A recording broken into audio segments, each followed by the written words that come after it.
When you do a deal, you're going to change the dynamics of the game dramatically. And if you're not tuned in to how those factors are supposed to shift, you might make a mistake.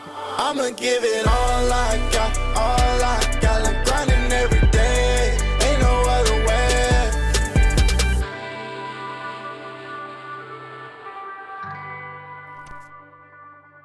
All right, back for another episode of the Skill Game Podcast, back with my normal host, Andrew Moreno. Missed you, bro. He has been on the road after just now saying the last episode that we were on together. World Series had just wrapped up, and I asked him what was next for him, because always a reevaluation time when we leave the World Series, feel a little defeated. You won this year, so a little bit less defeated, but the question always is what's next? So for you, you said you wanted to do a little bit less traveling, and it's been about a month and a half now since the World Series of Poker. How's that going for you? Well, I feel like I've done a pretty good job of not traveling as much. I planned on taking off a decent amount of time after the World Series, and I live in Austin, and I drove down on a weekend to play a main event down in Houston. So I'd say in that month and a half, I only played those 3 days. And so from that aspect, it's good. But yeah, I'm still really struggling trying to find the balance of how much I want to play versus taking time off, because I get home and I'm ready to take time off after a long series. And then, a week or two goes by, I start studying and I started thinking a lot about poker. And once the juices start flowing, it can be really difficult to. So I just heard you say that after the World Series, you basically went to Houston. That's not true. Did I do something else? You went to Thunder Valley. Oh, I did go to Thunder Valley. Oh, I forgot. And then after Thunder Valley, you flew to South Florida. Oh, you're right. What? You just totally forgot that you did all that? It's been a month and a half and you've already flown across the country multiple times. You flew to Thunder Valley. You won a tournament there. I forgot. For $200,000, first place. Yeah. We'll talk about that. Okay. And then from there, you flew to Florida. Yes. Didn't even go back to Texas. You just went straight to Florida. Yeah. Bro, where are you at? Mentally, come on. Okay, so then you go to Florida. Yeah. You play a series there. I was like, okay, let me go play this one tournament. I used to live in Bay Area, so I went there for that main event. I actually ended up winning it, which was obviously a crazy result.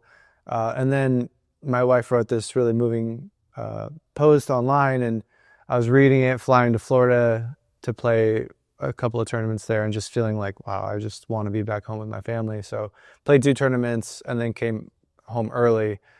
And I did do that. I don't know. I totally spaced it. As you can tell, we don't really take a lot of notes before we film these podcasts. So he didn't have time to prepare for that question. I didn't think he would need time to prepare for that question.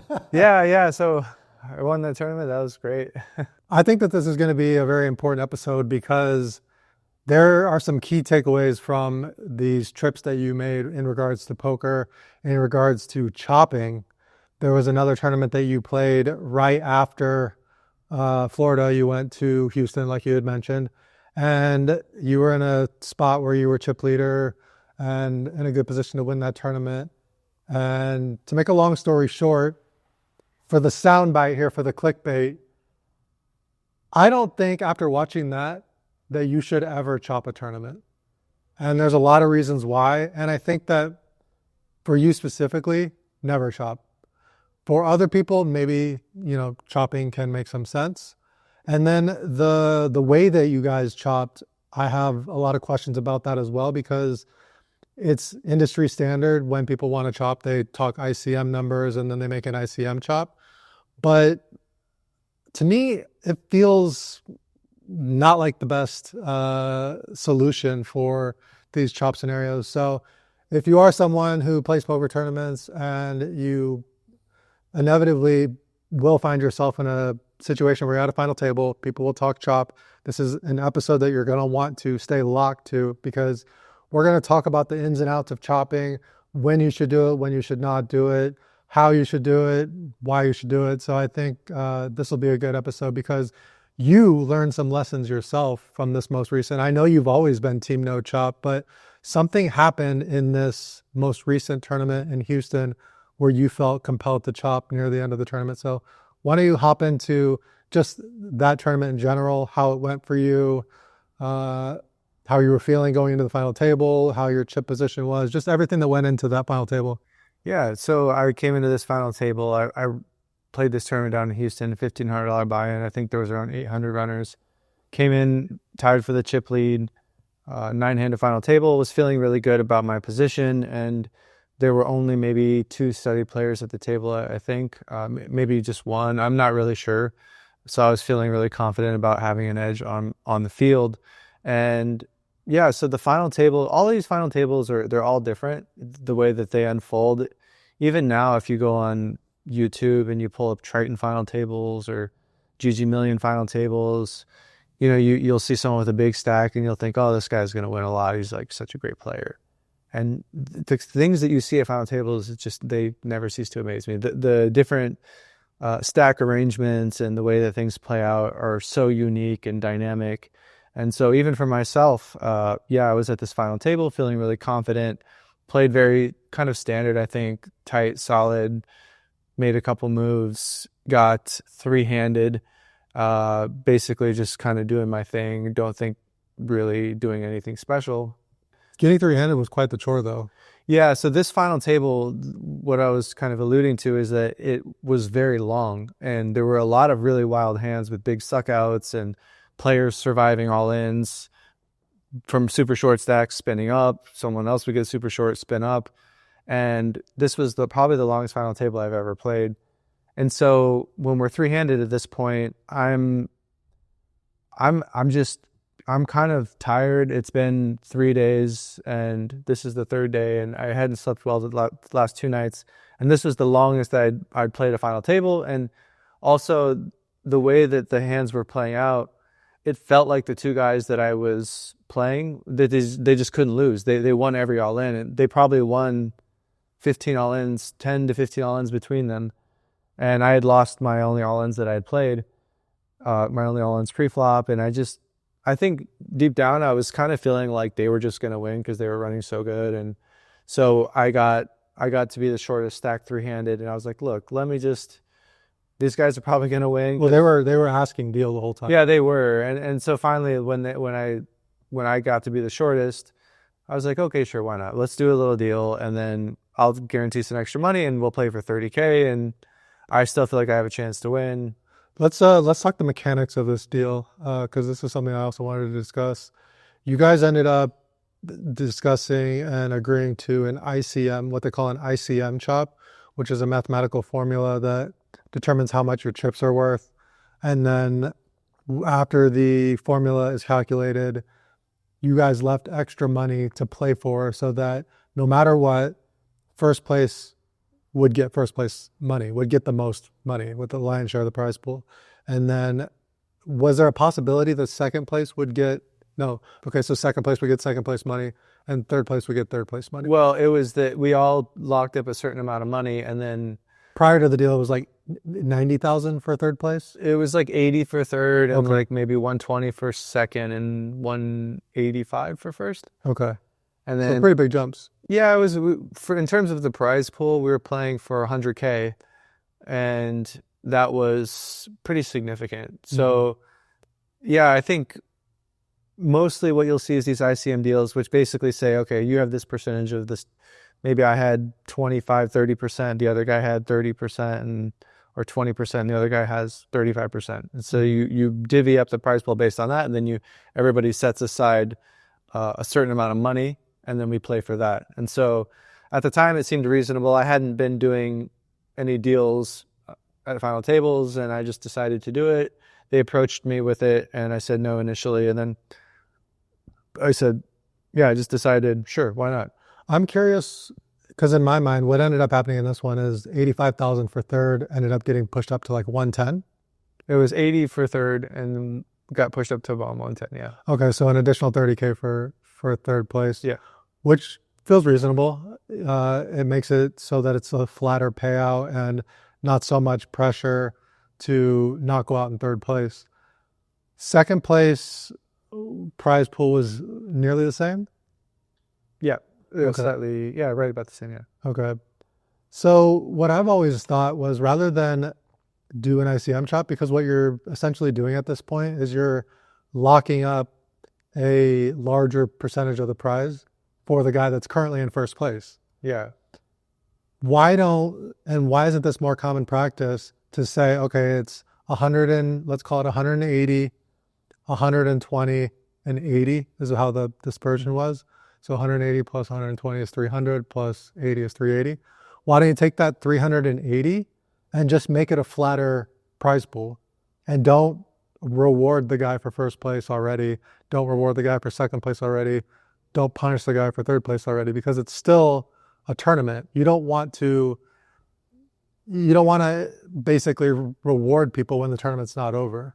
Yeah, and I think to your point, one of the reasons that we could look at something like that as a viable option is that a lot of these operators, what they're trying to do is they want to have a big first place prize pool. They want to say, hey, we're at Champions Club, come down and 180,000 for first. Or a lot of these tournaments, you look at the World Series, they're like, okay, look at this tournament. It's $1 million for first place in the $1 million bounty.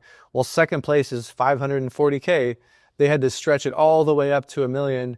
And, you know, that, and something like that, it's just ridiculous, the spread. So if you reduce that, the operators don't necessarily love it, but it makes a lot more sense in many cases to have it be like very sequential step ups. And I think it makes a lot of sense. So in your opinion, is it better to do an ICM chop or better to flatten out the payouts or just better to not do deal? Yeah. So the thing I found, I think your question is a great question. And I'll just answer it from, you know, based on what I experienced in my tournament most recently and kind of my general thoughts, which are, you know, doing the deal, I think you have to really be aware of the dynamics and how they change. So when I was at the Win Millions in 2021, we did a deal three-handed. We were playing, first place was 2 million, second place was 1.3 million, something like that, and third place was around 800K. And so there was a huge difference, and we ended up doing a deal three-handed and an ICM deal, and then played for I think it was 300K. And so when we got three-handed, we did the deal, and I started playing really aggressively. I made a couple all-in bluffs, made a couple of light 3-bets, 4-bet light, and it was really, I remember feeling this complete release of tension and pressure. And I totally flipped it on the other two guys because I was the shortest stack, and I ended up winning the tournament. And then when we came back from the break, I doubled up and I was the chip leader. And then I noticed in this most recent tournament. So now I'm back to the chip lead with a pretty significant chip lead. I made what was like a very standard shove with Queen Jack suited on the button. And the big blind called off King 9 suited for 20 big blinds, which is not a call that you should make. But I kind of understand how he was thinking about it, which was, okay, he needs to win now in order to make this extra money. So it's kind of like winner take all. Mm-hmm. So this pressure that I had on my opponents is now largely removed. There's still some pressure, but I don't think I should play my hand differently, but I do think that there are a lot of situations where there's pressure that I could exert on my opponents that is no longer going to be there. So there's that, coupled with the fact that because the jump from third to second doesn't really have as much of a financial. It has none. Yeah, it has no financial. Yeah, so if they bust in third or second, it doesn't matter. It's winner take 30K. Okay. So we didn't. He's already locked up a certain amount. We've all locked up a certain amount, and then the winner will get an additional 30. So we didn't do like a second place get. So that pressure is now gone for him. It's a winner take all format. Now when he's sitting there with King 9 thinking about, do I make this call? If I make this call and win, I have a good chance of getting back into the chip lead. If I make this call and lose, it's not that big of a deal because I still get second place money. Yeah. Okay. So the dynamics do change in that regard. And then, you know, part of my edge also is that I'm playing at the lower end of my buy-in range and I'm at a final table. So if I end up making this move and it doesn't work out, it's not going to impact me as much. And these guys are going to be influenced a lot more by potentially making a mistake and busting. The financial aspect is very likely going to matter a lot more to them. So I remove all of that edge that I have. Not to mention the fact that I feel like I've studied these spots a lot more, that I'm giving up equity there because I just understand the dynamics more.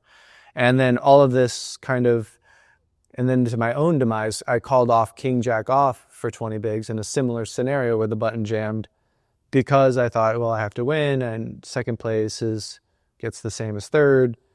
But, you know, what I was in effect doing was removing my edge because I'm taking a spot that is making a very small amount of money for chips. And I'm just gambling where I still think I have an edge on these guys because I studied these shorter stack and these lower stack depths a lot more. Again, the ICM is different now because having studied the ICM, it doesn't matter as much because there's a lot of that pressure gone. So, you know, long story, but I think the main takeaways here are that when you do a deal, you're going to change the dynamics of the game dramatically. And if you're not really tuned into how those factors are supposed to shift, you might make a mistake. And again, for me, I don't think I made the mistake shoving the queen jack. I think my opponent made the mistake calling the king nine. But there are a lot of instances and scenarios where I think people could make a mistake. I think that he probably would not have called the king nine though had you guys not done the deal. Yeah. You know, because the pressure of not busting in third is much greater than... Well, the pay jump too. You have the 40 pay jump. Because there's a pay jump, Yeah. In my mind, it doesn't really sit right with me that in this scenario that played out, the guy that ended up getting second place, like let's say you ended up getting second place, you made less than the guy that got third place. That doesn't really sit right with me. Yeah, so basically it was just that we all locked up that sum and then whoever won got an additional 30. So if I would have got anything other than first, I would have just got my 80 or 109 or whatever. So that's what I'm saying. So let's say you got second, you got 109. Yeah.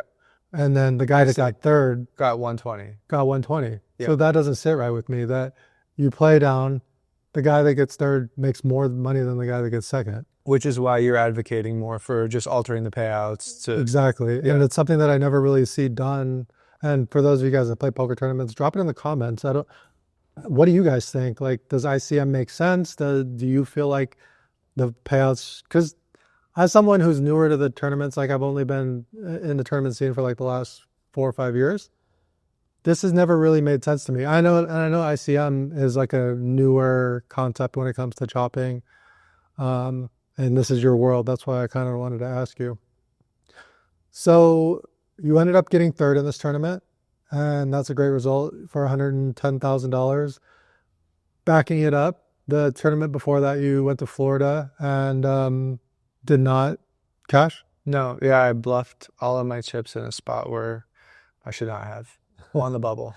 On the bubble. Yeah.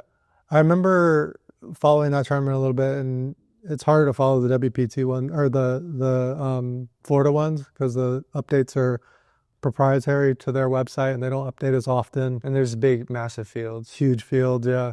So I couldn't find you in the updates as much there. It seemed like you were doing fine. Yeah. And then I location tracked you and I saw you were at the airport. I busted and I was on an airplane an hour and a half later. I found a flight outside there. Yeah. So invested maybe 10,000 in Florida, less? Yeah, I didn't lose much because I made the final 2 tables of something, the other tournament I played. Oh, so you had a cash there? Yeah. Okay. Prior to that, you flew to Thunder Valley. Mm. This is all post WSOP in a month and a half. So you've been busy. Yeah. And this tournament, Run Good Series, shout out to the Run Good Series, really love those guys.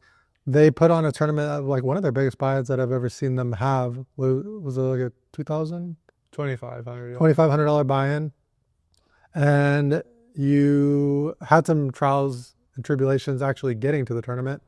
And I know it was the first trip after the World Series of Poker, so you're already kind of wondering, should I be traveling across the country to play a $2,500 tournament where first place is maybe going to be $200,000 and where the result usually is going to be not that much money. Yeah. Just based on the nature of tournaments. You had a delayed flight, missed connection. Yeah. Almost didn't even make it to the tournament. Yeah. get there day 2, Yeah. day Day 1B. 1B, which is the second starting day. So you don't even have a chance to fire the max number of bullets. One bullet? One bullet, yeah. One bullet was smooth at the beginning. Yeah, build up a nice stack on day 1. Okay. And then heading into day 2, have a nice stack. Day 2 was a rough day, right? Yeah, it was. I sit down and I have this girl that I played with the day before, and seemed so aggressive. I didn't know much about her, but it seemed like so many spots where I expected she had a call or a fold, she would raise or go all in. And I was thinking to myself so many times, like, how this doesn't feel like she doesn't have the hands that she's supposed to have here. So I'm kind of calibrating to how loose she is. And we end up playing this big pot where she's just like, this is day 2. She has 900,000 chips. The average is 200,000. It was one of the biggest chip leads I've ever seen. And so I have maybe 80 big blinds at 200, 250K. And we play this pot where I have a full house. She bet small on the river. I raised her, and then she jammed.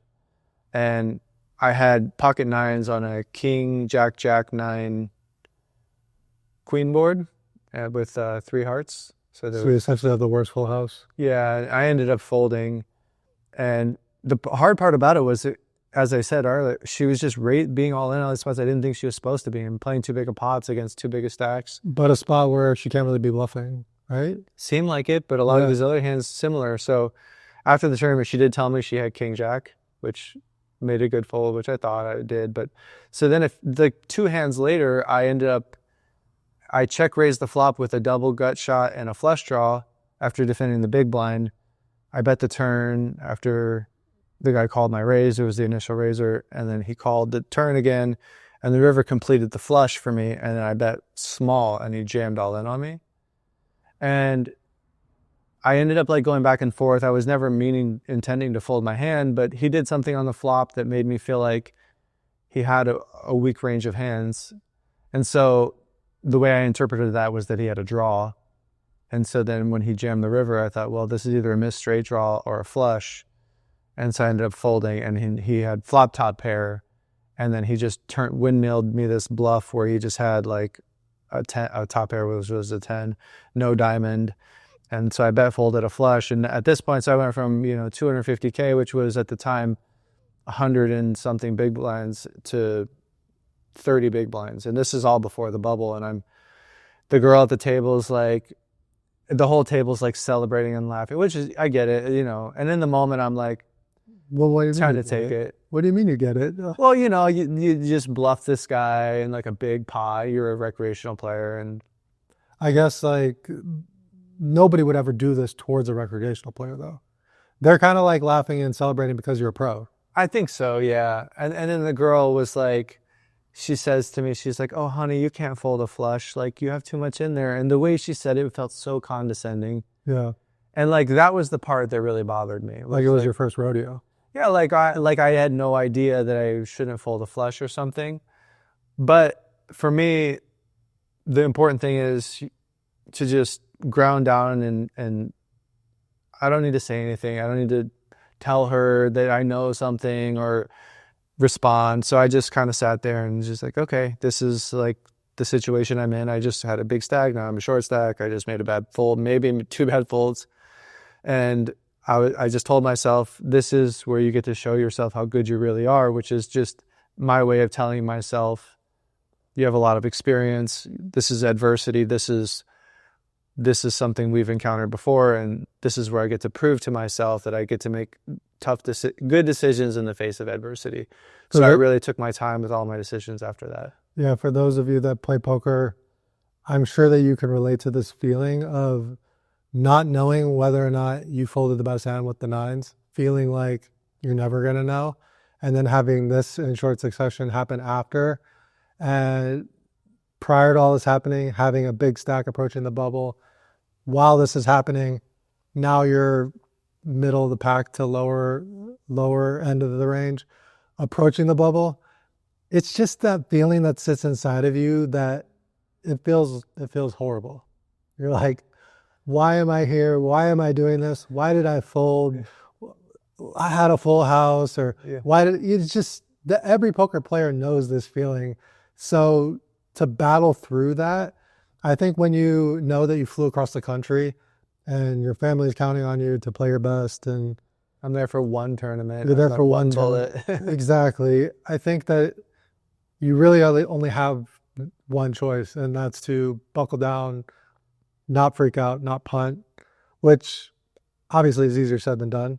We've all punted in those situations where it was like a couple hands later, and now all of a sudden we're getting 3-bet and we have jacks. Yeah. or we want to get them. Yeah. We want to get that player. So you were able to make through the bubble. How did the bubble play go? Were you able to accumulate chips? No? No, I was pretty short on the bubble. I just, I think it's really important to be adaptable to your situation. And again, no ego, just folding so much and allowing my opponents to steal equity from me, and just kind of laid low. And then after the bubble burst, I was able to spin up a couple fortunate situations, and then I ended up catching some momentum towards the end of the night and started to run well. So was able to bag a bigger stack. What is, how many players are left at the end of the night going to We were down to 2 tables at the end of the night, and I believe I was one of the chip leaders. So I was able to start to play aggressive, made a couple hands, and actually the player that had the king jack against me, the really aggressive player, she played a hand too aggressively against me, and I doubled through her at the end of the night for a lot of chips, which is ideally what you're hoping to do, is exploit your opponents for their tendencies. Yeah. And for her being too aggressive in this particular spot, I was able to, lay the trap against her, and she took the bait. You say it in a way that's very responsible, but for me, if that was me, I'd be like, I got her. Because I probably would have been stewing with that all day, thinking about how she was condescending towards me, how I didn't know if I made a good fold towards her, how she basically made fun of me at the table, and everybody kind of like laughed along with it. But responsible and well-adjusted Andrew was like, I made a good hand, and it was unfortunate for her, and I doubled through her. But yeah. Yeah, it's true. I mean, I did feel good on some level. That I was like, there's a small piece of me that's like, I got her for sure. I'm a human being, but I think one of my strong suits in poker is I'm logical to a fault, and so I just approached that situation that way. And then after it unfolded, there was very little emotion, which is something that am working on in therapy as well. Which there's this sort of like robotic nature to what we do as poker players, but. Yeah, then I ended up going to the final table as chip leader and smooth sailing until we got to around 4-handed. And then one small thing, which was just that one player at the table decided they were going to play too tight. And then that really changed the dynamic of how I was able to pick up chips. And then I was able to kind of steamroll the 4-handed because that player he was folding his big blind too much, and then I was raising so much from the button, and he wasn't the shortest stack, or he wasn't. No. Oh, I see. So we were all there. We were all pretty even at this point. And then the guy that was on my right, he was now forced to play out of position to me every time because the guy was folding his button every time to me. So then he was leaking off money to me as well. And so then the guy on my left started to play aggressively because the big blind was playing too tight. And then I anticipated this, and I made a couple all-in bluffs against him, and he was bluffing, which fortunate for me that it worked out. And that was what it was able to propel me into the chip lead. So yeah, crazy to finish it out and get the first place. Was always kind of interesting being on the road by yourself and having a good result like that, because the old me would have been at the bar having a drink and celebrating with friends, but traveling there by myself and being sober for 2 years now, it's like, okay, sent a message to my family, to you guys, and then headed off to Florida in the morning. Yeah, it was so many times you've been at a final table. It's been in Vegas or it's been somewhere nearby where we could just head down there and sweat you and be there for when you close it out. But Thunder Valley is just not going to happen. Christie's in Texas, we're in Vegas, so not going to be able to make it out there. And then it's also not a super pro heavy stop. So a lot of your professional friends weren't there. Yep. So we kind of a lone wolf in that situation.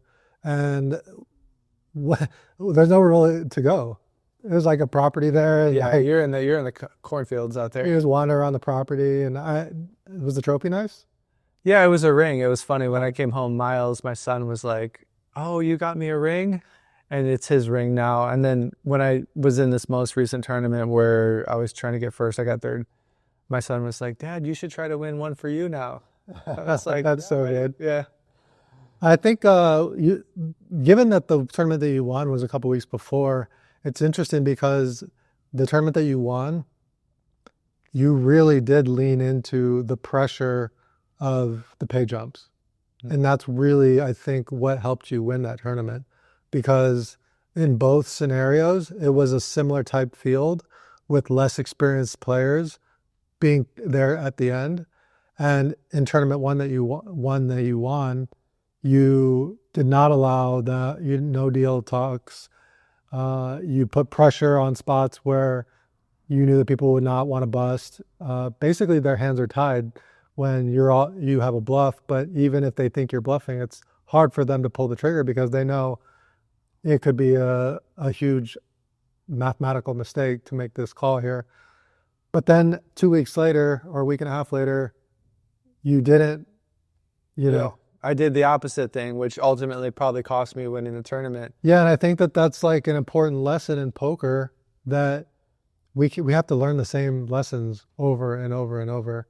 What I want to communicate to the audience is that if you feel like you have an edge and you understand the math of the final few players at the table, doing a deal could help financially in the short term, but I think in the long term, it probably doesn't help financially because you are reducing your edge and you are releasing pressure off of the other players. You're releasing pressure off of yourself, but in a lot of these cases, if you're the more studied player, you want that pressure versus them probably not wanting that pressure.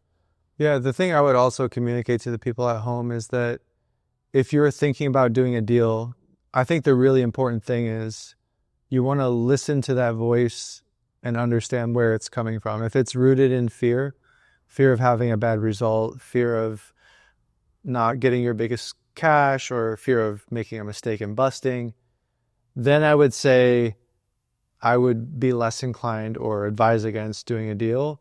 If it's from a more healthy place, which is that these guys want a deal and I feel like these guys are more studied than I am, or like these are my friends, you know, there are scenarios where there's a healthy version of that conversation happening. And for me, I think it was an unhealthy conversation of I felt like they couldn't lose and I couldn't win. I just watched them win all the all-ins, me lose all the all-ins. And in my head, I'm just like, I can't beat these guys. And it was a lazy thought that happened after playing for, a 7-hour final table at the end. And it was so important for me to have that happen that now moving forward, I can trace that back and say, yeah, that was a thought that happened out of feeling a bit defeated at how good my opponents were running. And I'm susceptible to it. But now moving forward, I think I have a different lens for that. Another thing that I think people don't really grasp and understand is you're someone that has racked up millions of dollars of scores over the past 4.5, 5 years. We're talking north of $5 million in scores in that time period alone. And yet the money still matters. Because in poker, especially as an American, we're taxed to death. The rate goes up. The travel expenses get higher. The hotel bills get bigger. The competition gets tougher. So when you are in a spot to make good money, you really need to maximize it because the future isn't promised in poker. You obviously can put yourself in great positions to succeed in the future, but with all those scores, with everything said, you still have immense pressure to make money year over year. And This is why I always say that I think poker is a real young man's game, because that pressure, young men are more built to handle that pressure, more built to embrace the variance, embrace the gamble. And I'm just curious, from brother to brother, how has that pressure been for you lately? Because people just look and they just see the scores. They see, oh, first place, second place, third place, 400,000, 300,000, 500,000. And it like looks great, but it's not as great as it seems. Yeah, I think the thing that I would communicate to people, or like just be honest myself and say, is that I've tried really hard my whole career to retain all my equity, keep my own action, don't sell, don't get staked. And with that has come an immense amount of pressure. When things don't go well, it gets really expensive really quick, and you factor in travel expenses, as you say, all these things, and it's tough. You face the full brunt of it as someone who has 2 children, and I'm obviously have done quite well in the past, but you feel the pressure of, if this doesn't work out, I take 100% of this loss. You get 100% of the gain as well, but when things haven't been going well for a while. So then you put all this emphasis on having a good result. I'm going to fly to Florida and hopefully I get a great result to take care of the rest of all these bad results that I've had. So you put yourself in this equation of, I need to have a great result at least once or twice every year, meaning win a tournament once or twice a year. And preferably you want to space them out so that they are within calendar years. Yeah. You don't want to win 1 million in year 1 and then win nothing in year 2. You'd rather win 500,000 just because, based on taxes. Yeah, and then just the experience of going in and bricking, $10, 20, 30, 40, $50,000 per stop, every stop you make for months on end, it's a rough experience. There's a lot of stress, anxiety, and you question the plays that you're making if you're doing the right thing. So I think even guys like me are, we're not immune to those sort of things. Yeah, I had a 1.5-year time frame where I exclusively played poker tournaments. And towards the tail end of that first year, I had a couple really nice scores. And I was feeling great about poker tournaments. I never really put in an immense amount of study. I really relied on my poker feel and instincts that I had picked up from the previous 15 years of playing cash games. And then just from our conversations of talking through hands and stuff and talking through tournament strategy.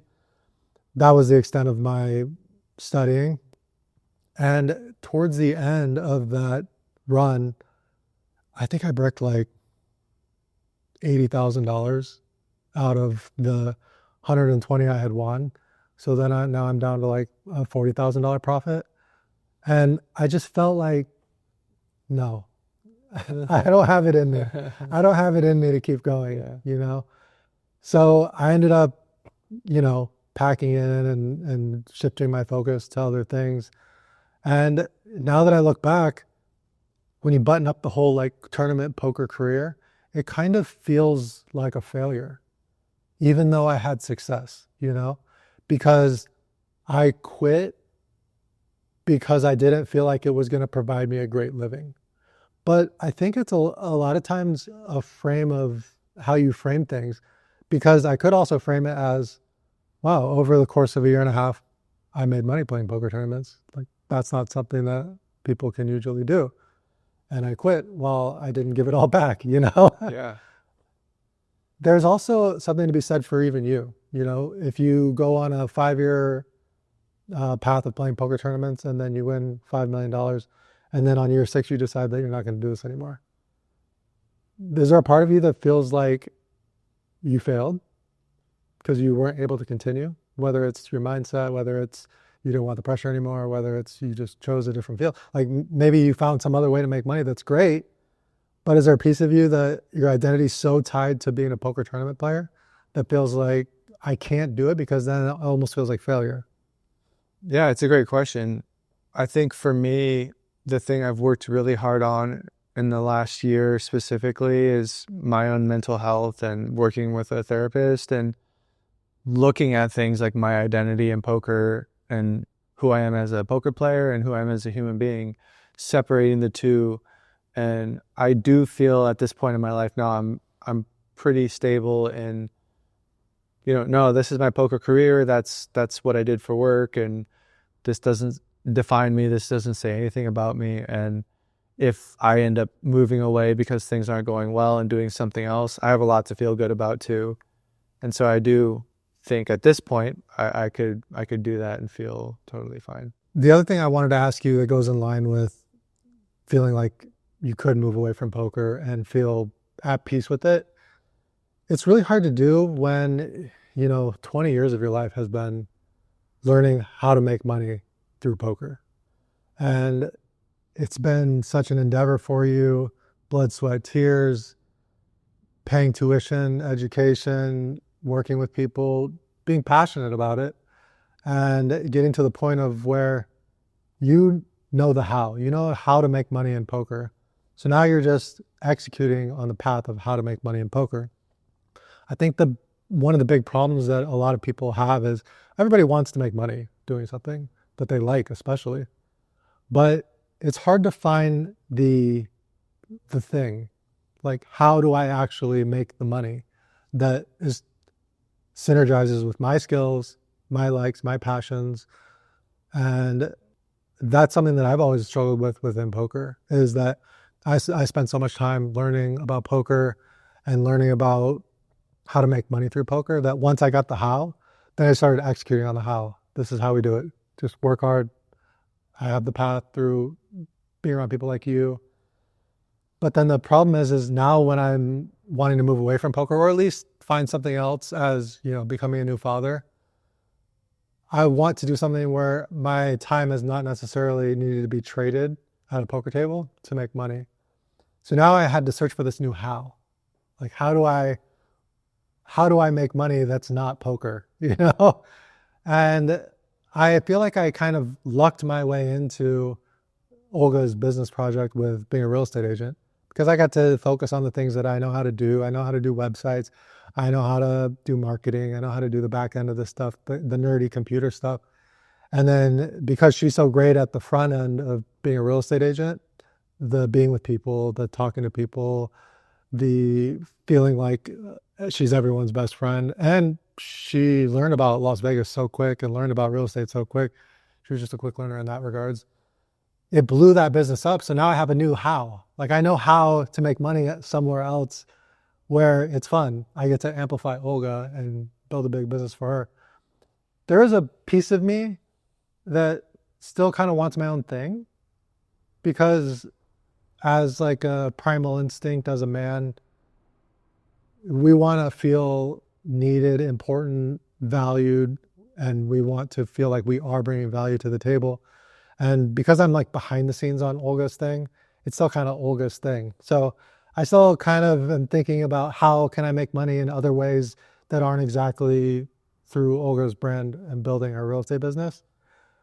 Have you thought about that with yourself? Because like right now you're so deep in the I know how to make money with poker, but you don't really have the how to make money outside of poker pinned down yet. And because poker is pulling you away from your family so much, traveling all across the country, I'm sure you have some reservations about having this be an indefinite path. Yeah, it's a great question. And, I think the first thing to really comment on, or what is at the surface for me when I hear you share, is that being a father has really changed things a lot for me. And having been fortunate enough to have some good things happen in poker, I feel like my lens on this whole question that you ask and this whole idea of myself as someone who can make money in a certain industry feels a bit different. And what I mean specifically is that I feel like if you are successful in your industry, whether it be real estate, poker, whatever it is that you do, it's really easy to look to the top performers in that industry and be like, wow, this person's at the top. You look to the top, who are the best? And then you want to emulate them and be like them. And I think that's definitely been true for me in poker. You can look to the top and see a lot of these guys and look at them in awe and think, I want to be like these guys. But now the way that I'm kind of viewing things as a 42-year-old man with 2 children, two young children. I think the definition of success, or the way that I can measure myself as success, and then when I look to someone else and think that's a successful person, it's changed. Before it was how much money can I make, how many tournaments can I win, what kind of financial position can I put my family in. But now it's who can you be as, like, who is the highest version of myself as a husband and a father and a brother and a son and a friend, and simultaneously that with the highest version of myself in my industry. So for me as a poker player. And so maybe that's where I am right now. Maybe I'm at the pinnacle of that. I don't think I am. I know I have a lot more room to grow outside of poker right now, which is where my mind is really at. And I just recognize that there's this trade-off between family life, personal life, and professional career. And I think too many men, we're just hardwired to succeed. We want to create. We want to elevate our families. And after spending a week on vacation with my kids and my wife, I just realized how much it's so hard to be a dad, and it's so hard to be a mom. And my wife really needs me to be there to help just in the morning with food, with getting the kids ready, and you're tired a lot because you're out doing things and you don't really have a lot of the time to yourself. And this vacation, I've very much been a part of that. And when we're at home, my wife is doing a lot of the, day-to-day stuff, and we do have some help as well. And so what I'm kind of realizing is that, man, the person that is really mastered being able to spend as much possible time with their family and be present and be, again, a friend, a brother, a son, all those things, and still do something that they're passionate about and make a living doing that, really that's the highest form of success. It's not measured in trophies or dollars or accolades or titles. And I'm not some Buddha on top of a mountain that's sitting here enlightened. I still struggle with this because I recognize that I want these things and that I want to still have all these accolades and success. And I'm really trying to wrestle with how much can I pull back in poker and put into this other area and still feel fulfilled. And so I just think that so many heroes out there are just, in terms of like parents and men specifically, or you'll never hear their names, you'll never see their faces. They're the person that's just doing something they're passionate about, making a living at it, and they're a fantastic partner, son, father. And I'm so interested in how to become that now that I'm way less interested in trying to become the best. So I know your question was a bit different, and I kind of took it in a different direction, but I'm just kind of viewing these things a bit differently now. And for you as a new father, it's something that I would have you think about. It's like, there's this version of you that you could become if you never had kids. And there's this version of you that you could still become with your children if you put them second or third.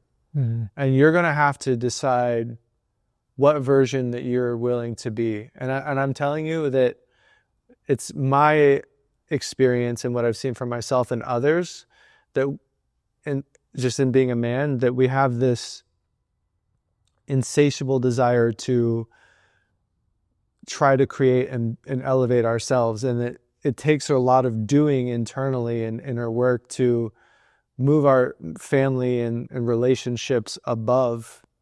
And so if you're not intentional about it, it's really easy to place those things second or third.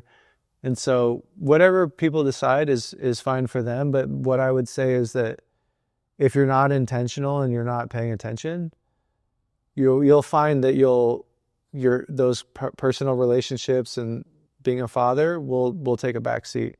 And if that's what your conscious choice is, then that's your conscious choice. You've made that decision. But I think a lot of us men are not present to those sacrifices that we make. So I just wanted to kind of throw that to you as well, as someone who's about to be a father. Really spend some time to think about it and, try to plan accordingly. Yeah, something that comes up for me when you talk about this, it might sound that I'm talking negatively about poker, but I think that poker is amazing and a beautiful game, and it's provided for both of our lives for so many years. So I'm not saying anything negative about poker. The issue that I had with it was that when you sit down at a poker table, in order to earn money, you have to trade your time. And before you talked about this just now, I was thinking that when you travel to Northern California, to Southern Florida, and you're away from your family, you're trading that time for money. But what I didn't really take into account is you're going to have to make money no matter what, because it's just, we live in a society where you need money to pay for goods and services and put food on the table, send your kids to school. So if you're not trading that time for money at the poker table and you're trading that time for money in your office at home, just because you're at home doesn't necessarily mean that you're present with your kids. If you're still in the same city but going off to an office and spending 10 hours at the office, or you are going into your office at home office and shutting the door for 10 hours, it's kind of the same thing. You're still disconnected, not present in a spot. So I was thinking if I can just stay home and work on Olga's business and work on these things that I do, then I'll be able to be there for my son all the time.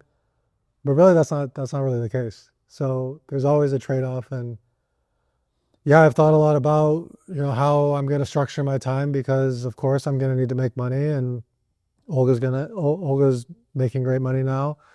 And if she wants to continue to do that, that might mean that she has to take some time away from the house or spend less time with the baby. It's definitely something that's going to be continually evaluated as we move forward. But yeah, I'm excited about the next chapter, and I'm definitely going to be keeping that in mind about, do I want to be the highest earner in whatever I do, or do I want to be like the best dad that I can be? And what kind of fusion of meshing those two together into being the best life that I can have, It's a really difficult thing to think about. And if I was going to summarize it for you specifically, because, I feel like I know you so well, I love you, and I feel like we're a lot alike. I would say you want to think about what's the least amount of success I can create in my industry to create a life for my family that is something like is a life that we want to have. Anything above that is just excess, and you're trading at that point. You're trading time with Olga, you're trading time with your son, you're trading time with myself, or our parents. So there's an optimal sweet spot, I think, that people could, and let's speak about for myself and what I'm thinking about for you. It's once you pass that certain amount of money that is going to have you guys live the lifestyle that you want, because it's very easy to just keep going and try to keep filling that, success. And I just feel like be really conscious to where you are in that, because for me, I'm really thinking a ton about where do I need to be to create the life that we want? And then once that is met, poker doesn't need to happen. The other school of thought is, why don't you just go all in with this thing for a certain number of years, make as most money as possible, neglect your family if you have to. This is at all costs, collect all of the money so that now, 5 years down the road, 10 years down the road, then you can be at home and you've already done the thing. I think a lot of people have this mindset of hustle now so that I can, when I retire or when my kid's in college, I can pay for their college, or I can then go on vacation. And Bill Perkins actually wrote that book, Die with Zero, which I thought was very interesting, is why would you spend your whole life trying to earn money, which when you earn money, you are earning something that a lot buys you freedom. Why are you spending all of this time earning units of measure that buy you freedom, and in the process not having any freedom until the end of life? So you never took that backpacking trip when you were 18 years old to go across Europe because you didn't have money and you wanted to make money, and you finally did it when you were 70. Is that going to be the same when you're 70 and you already, had all these experiences, or is it going to feel a lot different when you're 18 and everything is brand new? And it's just something to think about, Well, how I'd equate that to what I'm specifically saying too is that, I had that mindset. I was thinking, let me just work hard for a couple of years and I'll go and I'll do all the trips and maybe I can put us in a situation where I could retire early and then I could just be at home with the kids. But what I'm finding is, if I did that, for example, then my kids are, 7, 8, and 3 or 4, something like that. Then that time at home with your kids when they're young, you'll hear it all the time. You'll never get it back, and it happens so fast. And once it's gone, it's gone. I'm already seeing in my son, who's 4, that he's already having a preference for friends where, it used to just be us and like he only wanted us and we had all this time at home. And it's like, okay, so then by the time I'm done and I get us ready to retire to spend time at home, now my kids are more interested in being out, being free, and not less interested in spending time with us. And so you have that. And I realized that for me, I don't want to miss that. I'd rather spend that time, with them now and then potentially work more later when they're out of the house or, less interested in spending time with us. So for you, does that look like having a more budgeted itinerary of trips where you maybe do like one trip a month or one trip every 2 months versus in the past where maybe you've every other week gone on a trip? How is that looking for you? Or does that mean you move to Vegas and only do Poker Go stuff at the studio so that they can live with you? Like, how is that kind of like looking for you in your mind right now? Well, currently I don't really have a plan. I'm not really sure. I kind of know where I want to go. I just don't know how I'm going to get there at this point.